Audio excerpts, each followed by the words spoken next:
함께 말씀 보겠습니다. 이 시간 하나님 우리에게 주시는 말씀은 누가복음 19장 1절로 10절까지의 말씀입니다. 예수께서 여리고로 들어가 지나가시더라. 삭개오라 이름하는 자가 있으니 세리장이요 또한 부자라. 그가 예수께서 어떠한 사람인가 하여 보고자 하되 키가 작고 사람이 많아 할 수 없어 앞으로 달려가서 보기 위하여 돌 무화과 나무에 올라가니 이는 예수께서 그리로 지나가시게 되미로라. 예수께서 그곳에 이르사 쳐다보시고 이르시되 삭개오야 속히 내려오라. 내가 오늘 내 집에 유하여야 하겠다 하시니 급히 내려와 즐거워하며 영접하거늘 무사람이 보고 수군거려 이르되 저가 죄인의 집에 유하러 들어갔도다 하더라. 삭개오가 서서 주께 여짜오되 주여 보시옵소서 내 소유의 절반을 가난한 자들에게 주겠사오며 만일 누구의 것을 속여 빼앗은 일이 있으면 내 갑절이나 갚겠나이다. 예수께서 이르시되 오늘 구원이 이 집에 이르렀으니 이 사람도 아브라함의 자손이미로다. 인자가 온 것은 잃어버린 자를 찾아 구원하려 함이니라. 아멘. 이는 살아계신 우리 하나님의 말씀입니다. 이 시간 그가 나를 보셨다라는 제목으로 말씀 전하겠습니다. 요즘 시대 특히나 더 그렇지만 우리는 누구나 보이고 싶어하는 마음이 있습니다. 또 반대로 보이고 싶지 않은 부분들도 있죠. 보이고 싶은 부분은 나의 행동일 수도 있고 나의 옷차림일 수도 있고 선물을 받은 소중한 아이템일 수도 있습니다. 저도 첫째를 낳고 자주 외출을 하고 싶었어요. 돌아다니고 싶었어요.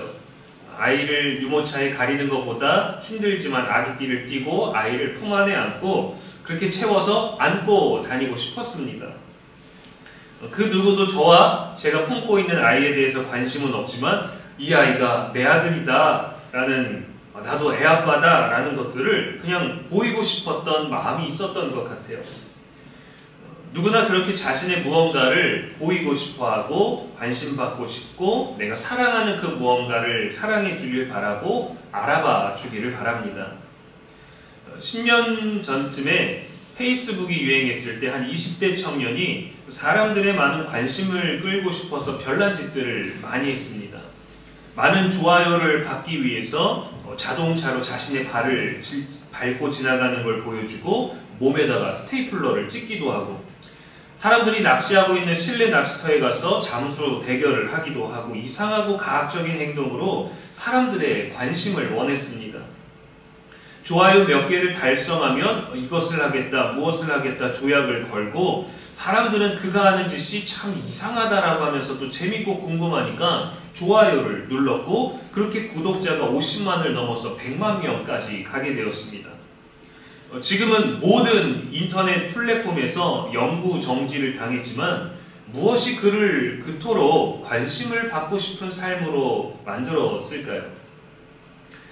그렇게 보여지는 나에 대해서 더 많이 집착하는 시대입니다. 사람들과 다양한 삶의 모습들을 공유하죠. 어떤 사람은 옷차림으로, 어떤 사람은 최신 기기로, 어떤 이는 자녀의 성장 사진으로, 어떤 이는 자신이 오른 산 정상에서 찍은 사진으로, 어떤 이는 자신의 거실로, 어떤 이는 자신이 먹고 있는 음식으로, 어떤 이는 자신이 간 여행지로 함께 공유하며 공존합니다. 근데 더 나아가서 타인이 보여주는 그 삶을 통해 내가 누리지 못하고 내가 갖지 못하고 내가 가지 못하는 그곳들을 대리만족을 하기도 하지요. 그렇게 한때 먹방이 대세이기도 했었지 않습니까? 보여지는 것과 보이고 싶지 않은 것, 그 사이에서 우리는 어떠한 삶을 살아가고 있을까요? 한 여성이 자신의 친한 친구에게 고민을 하다가 아주 조심스럽게 카톡을 보냈습니다. 알려줘야 하나 말아야 하나 고민을 했는데 말하는 게 맞는 것 같아서 이제야 너한테 톡을 보낸다고요. 그리고 이어간 이야기는 이런 내용이었습니다. 자신의 친구의 남편이 바람이 난 것 같다는 거예요. 어떤 여성과 감히 우리가 살고 있는 아파트 단지 근처에서 팔짱을 끼고 걸어가는 걸 봤는데 너무 즐거워 보이더라. 이 당사자는 너무도 당황했지만 가장 먼저 이것을 물었습니다. 나보다 예쁘냐? 이걸 물었어요. 그 상황에서. 친구가 이렇게 답했어요. 바람이 난 게 너무 신기할 정도로 너보다 못생겼다라는 얘기를 하는 거예요. 한편으로는 안심이 되기는 했지만 남편의 취향이 너무도 독특한데 이 배신감이 밀려오는 거죠. 자신보다 더 못난 여성과 바람이 난 것에도 충격을 받고 또 그러다가 시간을 묻고 장소를 묻고 옷차림을 묻고 인상착의를 물었는데 또 충격적이게도 그 여인이 바로 화장을 안 한 자신이었던 거예요. 연락을 준 여성분은 화장을 안 한 친구를 알아보지를 못하고 상간녀로 오해를 했던 겁니다. 이 여인이 그렇게 웃는 해프닝으로 끝났지만 내가 화장을 안 하면 그렇게 못생겼나 라는 자신에 대해서 자신이 보여주던 사람들 앞에서 서 있던 삶과 편안하게 실제로 일상의 모습을 살고 있었던 모습이 너무도 달랐던 거죠. 보여지는 나, 보여주고 싶은 나, 그리고 살아가는 나가 많이 다를 때가 있습니다.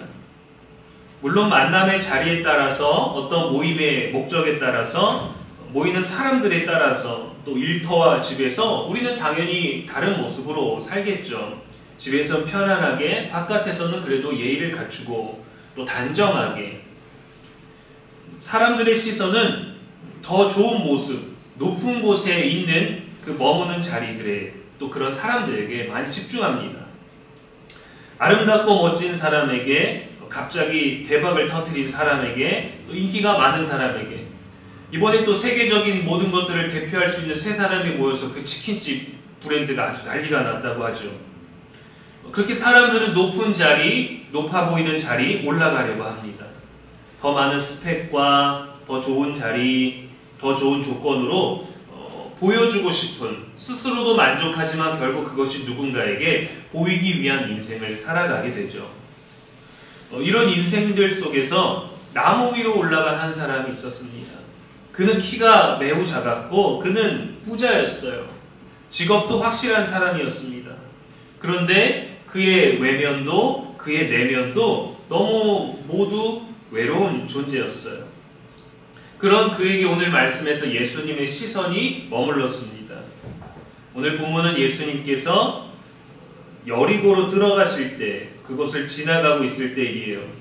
세관이 있던 아주 부유하고 풍성하고 기점이 되는 중요한 도시였고 삭개오는 세리장이었습니다. 당시 세리는 로마 정부를 대신해서 세금을 걷어들이는 직업이었고 로마가 뒤를 봐주고 있기 때문에 부당한 세금을 징수해서 부를 축적할 수 있었어요. 그래서 합법적으로 허가받은 도둑이다 라는 명칭이 있었을 정도입니다. 같은 이스라엘 동족들에게는 죄인이나 창기나 이방인과 같은 취급을 받았어요. 한마디로 우리 주변에 있다면 결코 어울리면 안 되는 사람이었습니다. 도움을 줘서도 안 되고 도움을 받아서도 안 되는 무익한 사람이었어요. 삭개오는 돈이 친구였고 돈이 전부였습니다. 그만큼 돈도 많았어요. 많은 것을 가졌지만 보여지는 삶은 부유했지만 외로운 존재였습니다. 삭개오의 이름은 히브리어로 자카인데 순결하다, 의롭다, 깨끗하다라는 뜻을 가지고 있습니다. 그런데 그의 삶은 순결하지를 못했죠. 이름과는 다른 자신의 삶에서 살아가야만 하는, 또 보여지고 있는 그 삶에서 갈등을 느끼고 있을 거예요.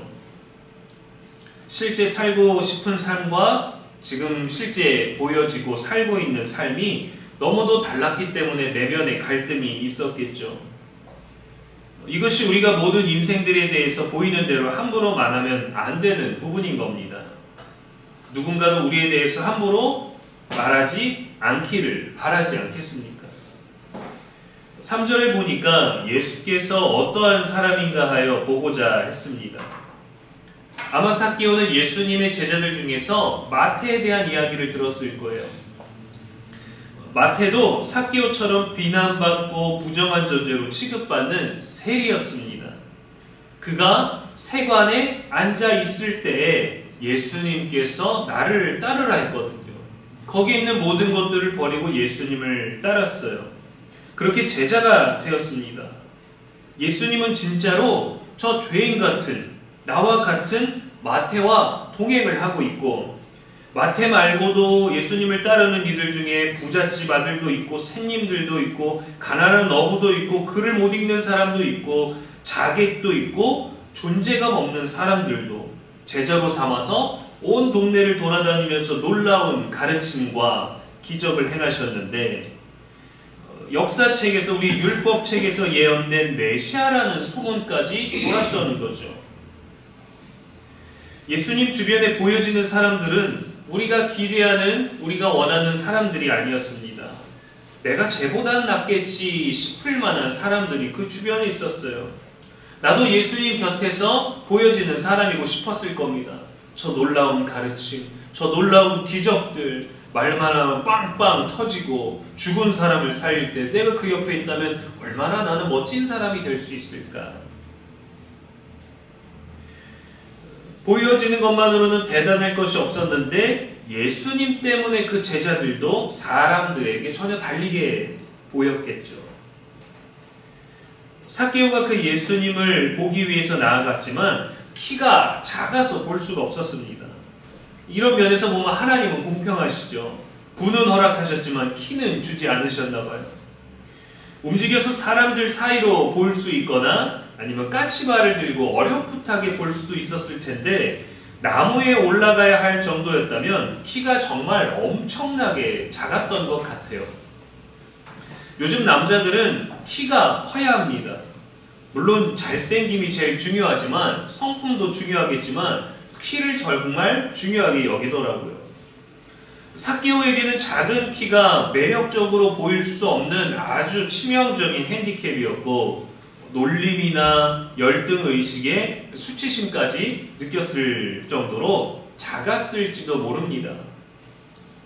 자신의 신체로는 보여지는 삶이 전혀 주목받을 수 없기 때문에 자신의 존재를 알리기 위해 내가 세리의 길을 가야 되겠다, 내가 부를 축적해야 때 부자라도 돼야 되겠다, 남들한테 떵떵거리면서라도 살 수 있게 내가 아주 대단한 직업을 가져야 되겠다라고 생각했겠죠. 그러나 그의 핸디캡이었던 아주 작은 키로 인해서 그는 예수님의 눈에 띌 수 있는 그 기회를 얻었어요.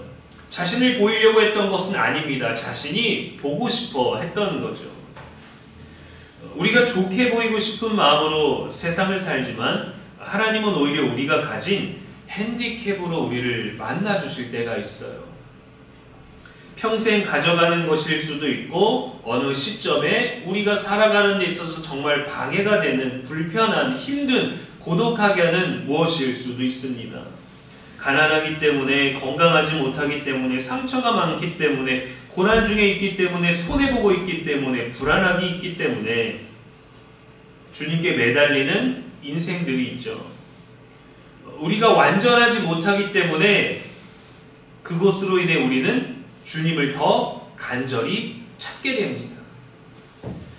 우리가 하나님을 필요로 하는 것이긴 하지만 하나님이 우리를 만나기 위해서 인생의 어느 시점에 우리들에게 주신 핸디캡일 수도 있어요. 또 우리가 하나님의 은혜가 필요하기 때문입니다. 고린도전서 1장 27절에 그러나 하나님께서 세상에 미련한 것들을 택하사 지혜 있는 자들을 부끄럽게 하려 하시고 세상에 약한 것들을 택하사 강한 것들을 부끄럽게 하려 하시나니 이는 아무 육체도 하나님 앞에서 자랑하지 못하게 하려 하심이라 했습니다. 고린도서 12장 10절에는 그러므로 내가 그리스도를 위하여 약한 것과 능욕과 궁핍과 박해와 곤고를 기뻐하노니 이는 내가 약한 그때의 강함이라 했어요. 예수님께서 삭개오를 쳐다보시고 말씀하셨습니다. 삭개오여 속히 내려오라. 내가 오늘 너의 집에 유하여야 하겠다 하셨어요. 삭개오는 그냥 보고만 싶었는데 자신을 부르시는 예수님을 보고 즐거워하며 영접하였고, 사람들은 이 장면을 보고 수군거렸습니다.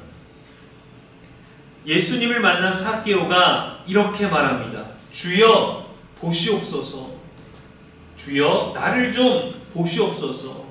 이제 내 삶을 보시옵소서. 이제야 진정으로 그가 보여주고 싶은 삶이 무엇인지 깨달았어요. 결단한 겁니다. 주여 보시옵소서. 내 소유의 절반을 가난한 자들에게 주겠사오며 만일 누구의 것을 속여서 빼앗은 일이 있으면 내 갑절이나 갚겠나이다. 예수님과의 만남은 그의 삶을 완전히 바꾸어 놓았습니다. 삭개오의 집을 바라보는 많은 사람들이 삭개오의 이 말을 믿었을까요? 평생을 우리를 등쳐먹으면서 속이면서 부정하게 빼앗은 놈이 그거를 나눠주겠다고? 그걸 우리 보고 믿으라고? 예수님이 니네 집에 좀 왔다고 네가 뭐 구원받은 줄 아느냐? 우리가 널 용서하는 줄 아느냐? 아니면 뭐 예수님은 대단하시다 라고 하면서 삭개오에게 좋아요를 누르고 조회수를 올려주었을까요? 그가 관심받고자 그랬을까? 그가 우리들에게 보여주려고 그런 거짓된 모습을 드러내려는 걸까? 오히려 더 꼴보기 싫었을지도 모릅니다. 그러나 그가 나눠주겠다 라고 했던 그 재산에는 관심이 많았을 거예요. 빼앗은 죄가 커서 내 갑절을 갚겠다라는 걸까요? 아니면 실제로 자신은 빼앗은 것이 없다는 결백의 말을 하는 걸까요? 삭개오는 살아가는 삶과 보여지는 삶이 하나 되는 구원받은 자의 삶을 시작하게 된 겁니다. 그 결단만이 필요했던 게 아니라 그 결단을 하게 하는 예수님과의 만남이 가장 중요한 거예요. 우리는 다른 인생을 살면서도 결단합니다. 상황 때문에, 여건 때문에, 내 어떤 의지로 인해서 결단합니다. 그러나 그 결단은 잘못될 때가 있어요. 일시적일 때가 있어요. 환경적일 때가 있어요. 조건적일 때가 있어요. 그러나 예수님과의 만남을 통해서 하는 결단은 우리의 삶을 영원과 올바른 진리와 생명의 길을 보여줍니다. 그 길을 결단하게 하는 거예요. 때로는 우리가 뭔가 다짐하고 때로는 뭔가를 결심했을 때 그것과 주님을 만나서 내 삶에 일어난 변화는 완전히 다른 것입니다. 예수님 말씀하십니다. 오늘 구원이 이 집에 이르렀으니 이 사람도 아브라함의 자손이로다. 그가 삭개오를 보고 예수님 뭐라 하셨나요? 오늘 내 집에 유하여야 하겠다 이렇게 말씀하셨죠. 실제 사는 삶과 보여지는 삶과 그의 이름과는 전혀 다른 인생에서 예수님은 삭개오의 일부만을 고치기를 원하지 않으셨어요. 그의 인생의 문제는 작은 하나였을지도 모릅니다. 그의 직업, 그가 뺏은 돈, 그가 징수한 돈일 수도 있어요. 그러나 주님은 그 일부가 아니라 그의 전부를 고치기를 원하십니다. 주님 당장 여기서 그냥 제 이름만 좀 고쳐주십시오. 제 이름의 뜻과 의미와는 다르게 살고 있는데 그냥 그 부분만 고쳐주십시오. 주님 그냥 내 직업만 좀 다른 좋은 걸로 알려주십시오. 그렇게 하겠습니다. 내 성격만 조금 바꿔주십시오. 내 말투만 조금 바꿔주세요. 내 삶의 모난 부분만 좀 만져주시면 되겠습니다. 그냥 내 삶의 어느 시점에 한 5년 전 그 과거만 좀 지워주십시오. 우리는 이렇게 요청하지만 주님은 너의 집으로 가겠다라고 하십니다. 그래서 우리 삶 전체의 주인이 되고자 하시는 거예요. 우리 삶의 한 부분으로 힘들어해서 그것만 고쳐주시면 족하겠습니다라고 요청하지만 주님은 그보다 많은 전부를 고치기를 원하십니다. 보여지는 삶의 일부가 아니라 살아가는 삶 전부를 고치셔서 우리가 구원받은 자의 실제 살아가는 삶이 온전해지기를 원하시는 거예요. 누군가에게는 보이고 싶지만 또 반대로 보이면 안 되는 부분이 우리에게 있지 않습니까? 오히려 주목받기보다 아무도 보지 않았으면 하면 우리 안에 아픈 부분이 또 있잖아요. 그래서 우리는 보이기 위해 때로는 보이지 않기 위해 살아갑니다. 말씀은 이렇게 우리에게 선포합니다. 시편 139편 1절에 여호와께서 나를 살펴보셨으므로 나를 아시나이다. 주님이 필요하다는 건 나보다 주님이 더 잘 아시기 때문에 우리의 삶 전체를 고치기 위해 오시는 거예요.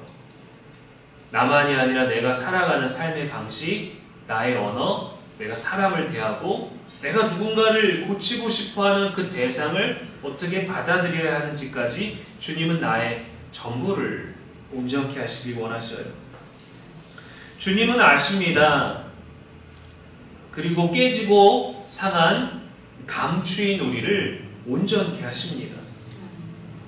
우리 안의 연약함을 모두 회복해 하십니다.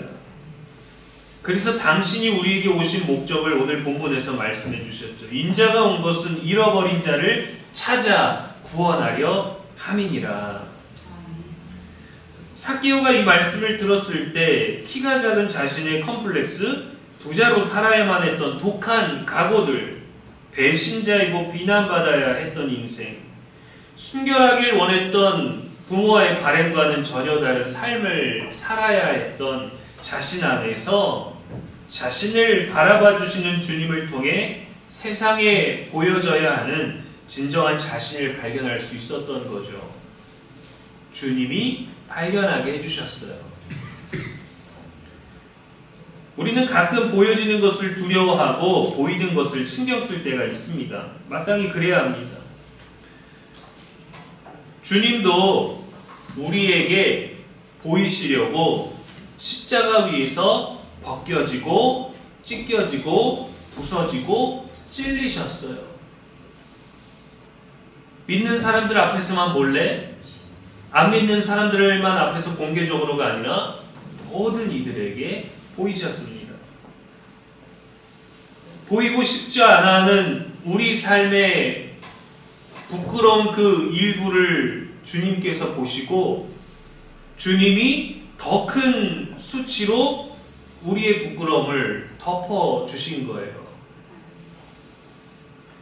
우리가 십자가의 그분을 바라보면은 그분은 우리를 향해서 이렇게 말씀하십니다. 다 이루었다. 그러니까 걱정 말아라. 우리에게 필요한 것은 예수님을 보기 위해 나무에 오르는 일뿐입니다. 그분을 바라보는 거예요. 정말 온전하길 원하신다면 그분과 눈을 마주치십시오. 내 안에 부끄러움이 있을수록 마주치십시오.